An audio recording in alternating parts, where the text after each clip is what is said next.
The former governor of Illinois, convicted of corruption, is out of federal prison tonight, all thanks to President Trump. The president also reduced the sentences for or outright pardoned 7 others today, including a local man known as the junk bond king.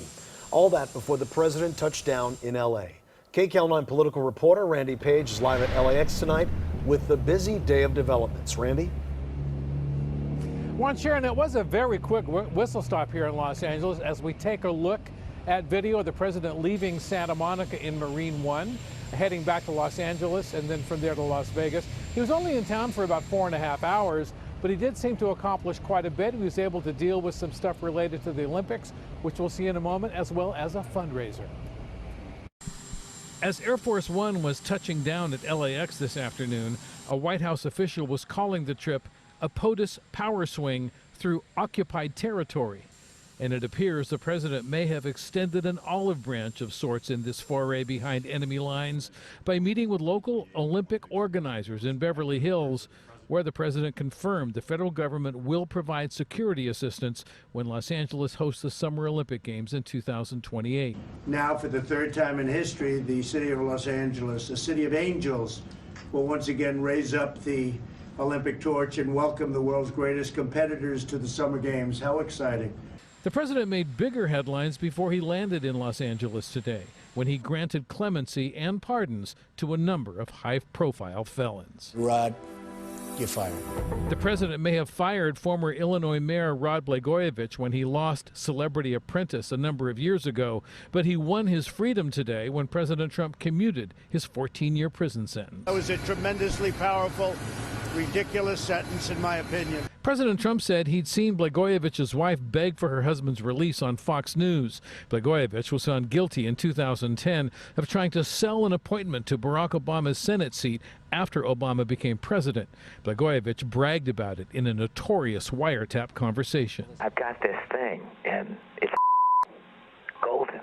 The president also pardoned Bernie Kerik, the former commissioner of the NYPD and a frequent Mar-a-Lago guest who served prison time for tax fraud.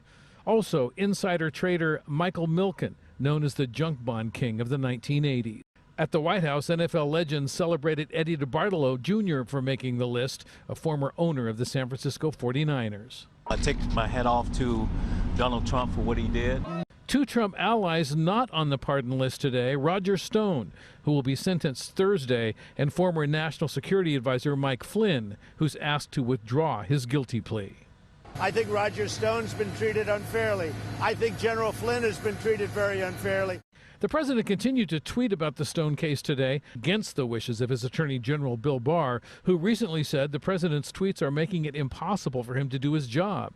Yeah, I do make his job harder. I do agree with that.